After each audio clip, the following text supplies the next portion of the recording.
আসসালামু আলাইকুম। আমার সাথে ঘটে যাওয়া আজকে একটা ঘটনা বলি। আমি আমার অনেক ছোট ভাই এবার এসএসসি পরীক্ষা দিয়েছি। তার মধ্যে অনেকেরই রেজাল্ট হয়েছে, অনেকে কৃতকার্য হয়েছে, অনেকে অকৃতকার্য হয়েছে। তো আমার তো আজকে আবার পরীক্ষা ছিল, ডিপ্লোমা ইঞ্জিনিয়ারিং পঞ্চম সেমিস্টারের সেমিস্টার ফাইনাল পরীক্ষা।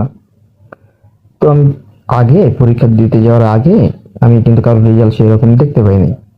পরীক্ষা দিয়ে এসে আমি ফোনটা হাতে নিয়েছি রেজাল্ট দেওয়ার জন্য। এক ছোট ভাইয়ের ফোন দিয়েছি। ছোট ভাইয়ের ফোন দেওয়ার পরে বলছি, ভাই রেজাল্ট কি রে? তো ও বলছে যে ভাইয়া তোমার গত কয়েকটা সেমিস্টারের রেজাল্ট বলো। আমি বললাম যে আমার এক সেমিস্টারে ছিল 3.63, 3.71, 3.60। এরকম শোনার পরে বলছে তুমি আর আমাকে কোনো মোটিভেশনাল কথা শোনাবো না। আমি বললাম কেন রে ভাই, কি হয়েছে? তখন বলছেন আমি পাচ্ছি 3.96 আর তুমি 3.63, 3.70 এগুলো পাই আমার জ্ঞান দাও। আমি বুঝাবো কেমনে তারে? তার হচ্ছে আউট অফ 5 আর আমার হচ্ছে আউট অফ 4।